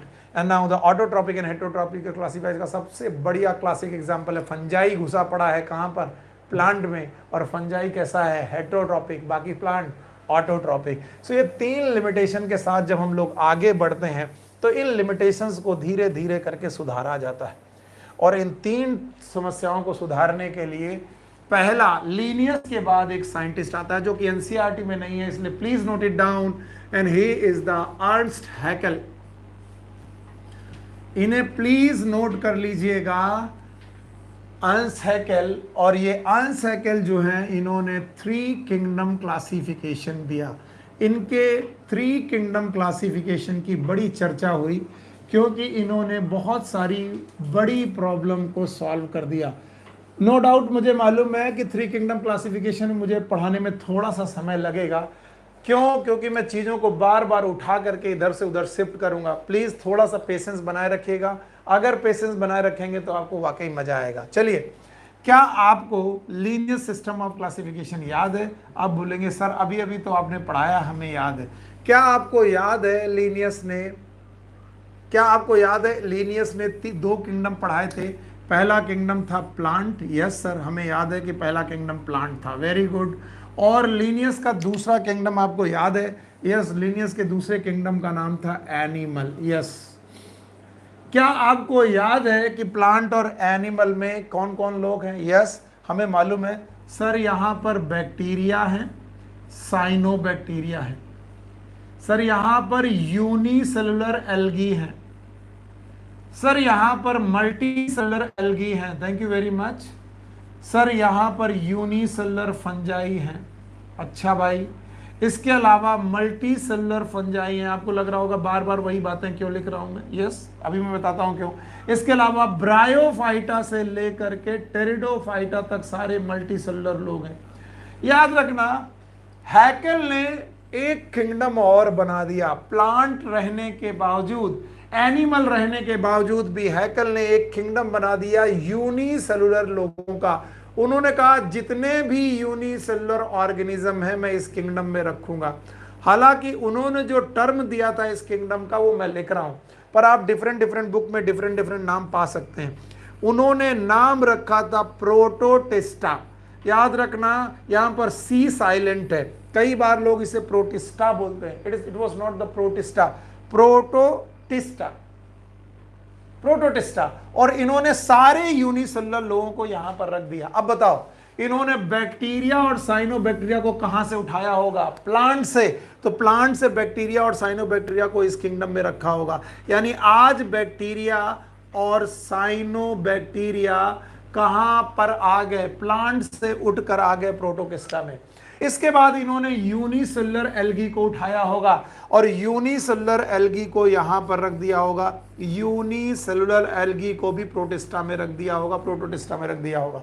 इसके अलावा इन्होंने यूनिसेलुलर फंजाई भी उठाया होगा। यस, यूनिसेलुलर फंजाई भी उठा करके इन्होंने यहां पर रख दिया होगा। और यही बात खत्म नहीं होती बच्चों। एनिमल में एक किंगडम हुआ, सॉरी एक फाइलम हुआ करता था प्रोटोजोआ। ये था यूनिसेलुलर, बाकी सारे लोग थे मल्टी सेलुलर। सो इन्होंने वहां से यहां पर उठाकर प्रोटोजोआ रख दिया। और जब प्रोटोजोआ रख दिया तो इसका मतलब अमीबा और पैरामीसेमा प्रोटोकिस्टा में आ गए। और बच्चों, जैसे ये हुआ वैसे प्लांट और एनिमल किंगडम में कुछ लोगों की कमी आई। बताइए किन किन की कमी आई? अगर आप बता देंगे तो मेरा पढ़ाना सही होगा। अब आपके सामने प्लांट किंगडम में कौन कौन रहा होगा, यानी हैकल के प्लांट किंगडम में कौन कौन रहा होगा? अगर आप बता देंगे तो मुझे आएगा, याद रहेगा। बताओ, हैकल के प्लांट में बैक्टीरिया है कि नहीं है? नहीं है। साइनोबैक्टीरिया नहीं है। एल्गी है लेकिन यूनिसेलुलर एल्गी नहीं है। याद रखना, एल्गी है लेकिन कैसा एल्गी है? मल्टी सेलुलर एल्गी है सर।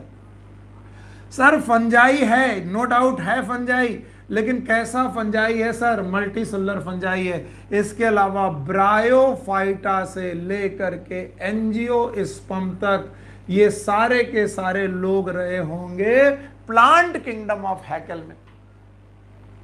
तो देखिए, अभी भी प्लांट किंगडम है। लीनियस में भी प्लांट किंगडम था, लेकिन लीनियस के प्लांट किंगडम से क्या क्या उठाया गया? सारे यूनिसेलुलर लोग। और सारे यूनिसेलुलर लोगों को उठाकर कहां रख दिया गया? प्रोटोटिस्टा में। अब प्रोटोटिस्टा में क्या है? Bacteria, cyanobacteria, unicellular algae, unicellular fungi, protozoa. Why protozoa? Because protozoa is also unicellular. And now here is one more kingdom, it is known as animalia और एनिमल। होता क्या है बच्चे, यहां तक आते आते आप बहुत कंफ्यूज हो जाते हो। क्यों? क्योंकि आपने चीजें लर्न करना छोड़ दी होती हैं। बताओ, लीनियस के एनिमल में क्या था? इसे मारो गोली। लीनियस के एनिमल में क्या था? Protozoa, porifera, coelenterata, ctenophora. आपको याद है सीलेंटेटा, टीनोफोरा। इसके अलावा आपको मालूम platyhelminthes, aschelminthes, nematoda, annelida, arthropoda, mollusca, echinodermata, chordata. इनमें से एक ही बंदा था जो यूनिसेलुलर था। कौन? प्रोटोजोआ। उसे कहां उठा दिया? प्रोटोटिस्टा में। तो आज एनिमल में कौन बचा? यस, पोरीफेरा से शुरू होगा एनिमल किंगडम और पोरीफेरा से लेकर कॉर्डेटा तक जाएगा। कभी मन करे तो अपनी एनसीईआरटी को पलट के देखना, और बेटा एनसीईआरटी को जब तुम पलट के देखोगे तो उसमें एनिमल किंगडम में प्रोटोजोआ नहीं है। एनिमल किंगडम में कौन सा पहला फाइलम शुरू होता है? Porifera. And just because animal should be multicellular. तो अब क्या आया, अभी तो समझ गया बच्चा। अब हैकेल का प्लांट केवल मल्टीसेलुलर है।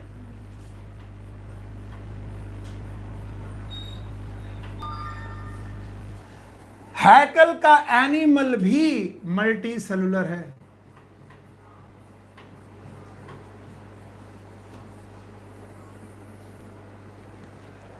इसका मतलब है हैकेल ने पहली समस्या को सुधारा। अब बोलेंगे कौन सी पहली समस्या? याद करो लीनियस की 3 समस्याएं। पहली समस्या क्या थी?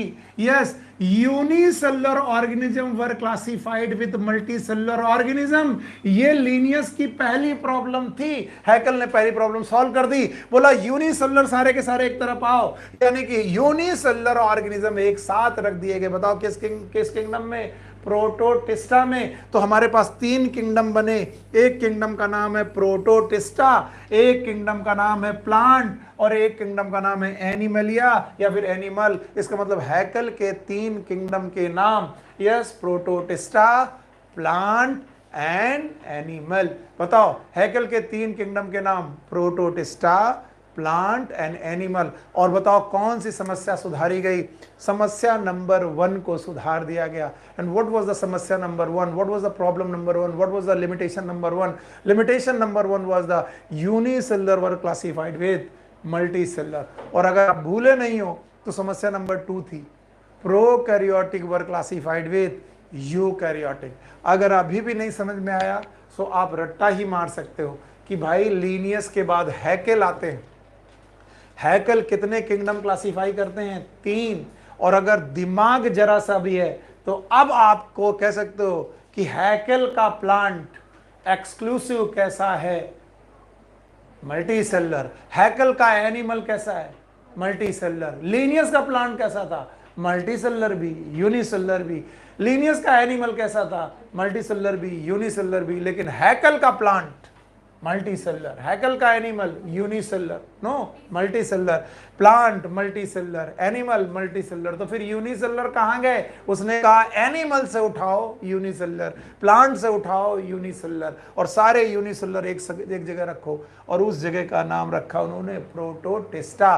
और अगर किसी किताब में प्रोटिस्टा लिखा हुआ मिल जाए तो घबराना मत, वो भी सही ही है। बाद में इस प्रोटोटिस्टा को बदलकर प्रोटिस्टा नाम ही दिया गया था। ये बात एकदम करेक्ट है। तो बाद में इस प्रोटोटिस्टा को प्रोटिस्टा ही कर दिया गया था। तो अगर कोई बोले हैकेल के 3 किंगडम कौन कौन से हैं? One is known as protista, another one is known as plant and third one is known as animal. अगर आप इतना सीख गए हैं तो 3 किंगडम के बाद आपके साथ 4 किंगडम क्लासिफिकेशन आता है। Now here is one more scientist, एक और साइंटिस्ट हैं जिन्होंने 4 किंगडम क्लासिफिकेशन दिया। याद रखेंगे, और ये भी एनसीईआरटी के थोड़ा बाहर है। 4 kingdom classification was given by, yes, it is known as Copeland. इनका नाम मत भूलिएगा, Copeland. Sorry, the spelling was I think COPE। आप ये स्पेलिंग शायद COPELAND है या फिर के है, वो I will see again, but I think it is के और सी, देख लेंगे हम लोग। सो 4 किंगडम क्लासिफिकेशन है, और 4 किंगडम क्लासिफिकेशन में क्या होता है वो आपको खुद देखना चाहिए। सुनो, हैकेल तक आते आते, एवरीवन हियर, हैकेल तक आते आते प्लांट बदल चुका है। हैकेल तक आते आते एनिमल बदल चुका है, और एनिमल और प्लांट को सुधारने की जरूरत नहीं है। अब मैं जानता हूं कि प्लांट में क्या क्या है, मैं लिख दे रहा हूं। प्लांट में सर एल्गी है, प्लांट में सर फंजाई है, प्लांट में सर ब्रायो से लेकर के एनजीओ तक है, लेकिन ये सब के सब मल्टी सेलुलर है सर, हमें मालूम है। और एनिमल में सर पोरीफेरा से लेकर के सर कॉर्डेटा तक है। हमने कहा ठीक है, इसमें भी कुछ सुधारने की जरूरत नहीं, आप एकदम सही कह रहे हो, मुझे एकदम सही लग रहा है। लेकिन अभी अभी एक किंगडम बनाया गया जिसका नाम था प्रोटिस्टा। चलो प्रोटोटिस्टा को हम प्रोटिस्टा ही लिख देते हैं, क्योंकि कोपलैंड ने आकर प्रोटोटिस्टा को प्रोटिस्टा कर दिया। और उस प्रोटिस्टा में सबसे बड़ी समस्या है बैक्टीरिया। ध्यान सुनना सर, बैक्टीरिया है यहाँ पर, यूनिसेलुलर एल्गी है sir, yes sir, unicellular fungi है सर, वेरी गुड, और सर प्रोटोजोआ भी है। तो उन्होंने कहा कि समस्या नंबर 2 तो अभी भी प्रॉब्लम में है। बोले सर समस्या नंबर 2 कौन सी थी बताइए। मैंने कहा देखो, अभी भी बैक्टीरिया जो कि प्रोकैरियोटिक है, ठीक है, मतलब प्रोकैरियोटिक, और एल्गी से लेकर प्रोटोजोआ की जो कि यूकैरियोटिक है, अभी भी प्रोकैरियोटिक और यूकैरियोटिक साथ साथ है। तो कोपलैंड ने कहा मेरे पास एक सुझाव है। बोले क्या? बोले एक सेपरेट किंगडम बना दीजिए, नाम रख दीजिए मोनेरा, और इस मोनेरा में केवल बैक्टीरिया उठा के रख दीजिए, बैक्टीरिया उठा के रख दीजिए। तो इसका मतलब जितने प्रकार के बैक्टीरिया आप जानते हैं, बैक्टीरिया, साइनोबैक्टीरिया, ओके, इसके अलावा आर्की बैक्टीरिया, ये सारे बैक्टीरिया मोनेरा में रख दीजिए। इसका मतलब प्रोटिस्टा में अब केवल कौन बचा? Unicellular algae, yes sir, unicellular fungi और प्रोटोजोआ, ये सब के सब प्रोटिस्टा में हो गए। अब आ गया मोनेरा, और इस तरीके से मोनेरा चौथा किंगडम बना। तो कोई मुझे बताए 4 किंगडम क्लासिफिकेशन में कितने किंगडम है? नाम, number 1 is Monera, number 2 is protista, number 3 is plant, and number 4 is animal. तब मैं बोलता हूं 4 का मतलब कौन कौन से 4 किंगडम? 4 किंगडम में number 1 is Monera, number 2 is protista, number 3 is plant, number 4 is animal.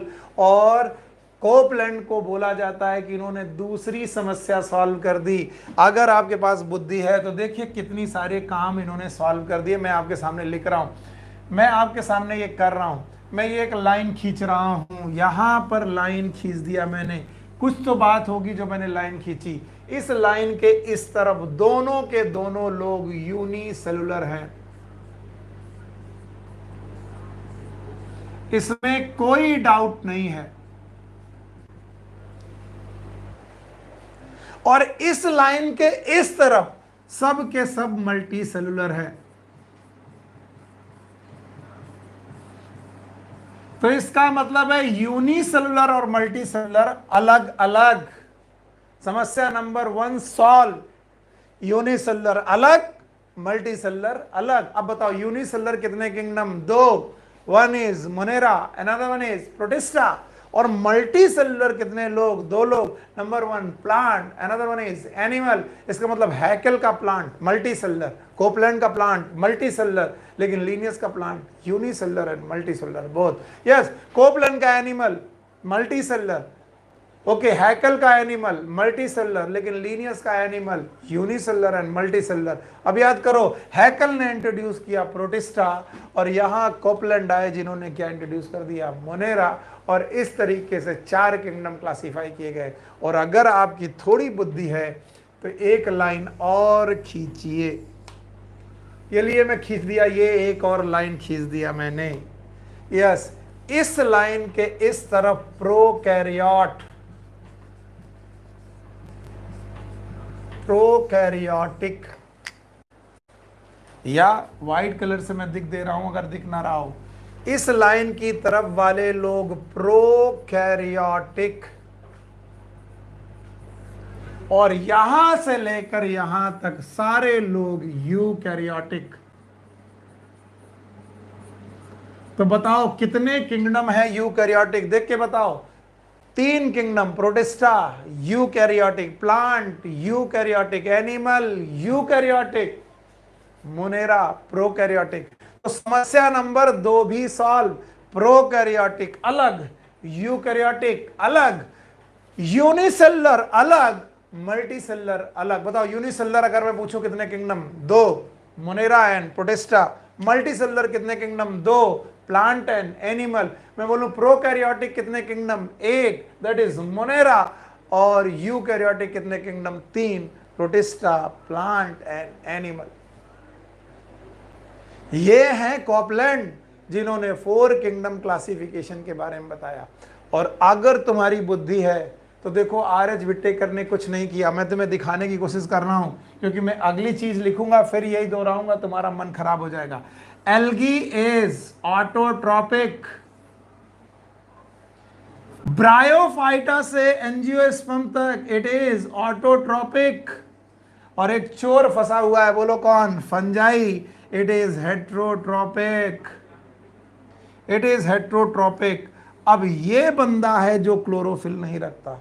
अब विटेकर साहब ने इसे हटा के एक नया किंगडम बना दिया। कितने किंगडम, 5। चलिए कोपलैंड के बाद मैं उस पॉइंट पर पहुंचता हूं जो एनसीईआरटी में दिया गया है। और एनसीईआरटी देती है the 5 kingdom classification, the famous 5 kingdom classification, 5 kingdom classification. And the 5 kingdom classification famous, it was given in 1969 I think, आप लोग देख लीजिए। और साइंटिस्ट का नाम है R.H. विटेकर। ये क्वेश्चन जाने कितने एग्जाम में, जाने कितनी बार पूछा गया है कि R.H. विटेकर ने बेटा 5 किंगडम क्लासिफिकेशन दिया, और वो किंगडम कौन थे। याद रखना, कुछ लोग रट्टा मारते हैं और मेरे बच्चे या तो टोटल कंफ्यूज होते हैं या तो टोटल आगे बढ़ जाते हैं। टोटल कंफ्यूज क्यों, क्योंकि मैं इतनी सारी इंफॉर्मेशन आपको देने की कोशिश कर रहा हूं कि आप बहुत कंफ्यूज हो जाते हो। बट मैं फिर से आपको खींच के लाऊंगा। चलिए देखते हैं मैं खींच पाऊंगा कि नहीं खींच पाऊंगा आपको। चलिए पहले 4 किंगडम क्लासिफिकेशन तक चलते हैं। कुछ भी घबराना नहीं है और लिखना कुछ टेंशन वाली बात नहीं है। क्या आपको याद है मोनेरा एक किंगडम है? यस सर, मोनेरा मुझे याद है। क्या आपको याद है प्रोटिस्टा एक किंगडम है? यस सर, प्रोटिस्टा भी मुझे याद है। ये फाइनल टाइम है, अगर ये जज कर गए तो आपको सही ढंग से याद रहेगा। क्या आपको मालूम है प्लांट एक किंगडम है? यस सर, प्लांट एक किंगडम है। ओके एंड नाउ क्या आपको मालूम है एक किंगडम एनिमल है? यस सर, ये भी मालूम है, एनिमल किंगडम है। तो 4 किंगडम तो हमें कोपलैंड दे गए। और इन चारों किंगडम में कौन कौन से लोग हैं जरा वो बता दीजिए मुझे। अगर वो बता गए तो भी काम चल जाएगा। सर मोनेरा में किसी भी प्रकार का बैक्टीरिया हो, मोनेरा में आ गया है। चलिए सर, कोई भी प्रकार का बैक्टीरिया लाइए। Bacteria, Archie bacteria, cyanobacteria Monera में आ गया। मैंने कहा ठीक है भाई, आप तो एकदम सही बोल रहे हो। मैंने कहा प्रोटिस्टा में, बोले किसी भी प्रकार का यूनिसेलुलर एल्गी लाइए, बस यूनिसेलुलर होना चाहिए। मैंने कहा ठीक। फिर बोले सर आप यूनिसेलुलर फंजाई भी लाइए। मैंने कहा ठीक। फिर आपने बोला सर यूनिसेलुलर एनिमल भी ले आइए। तो मैंने कहा कौन सा? बोले प्रोटोजोआ। तो हमने कहा यार ये भी अच्छी बात है, यानी आप सारे यूनिसेलुलर लोगों को गैदर करते हो। बोले मैं भी यूनिसेलुलर गैदर करता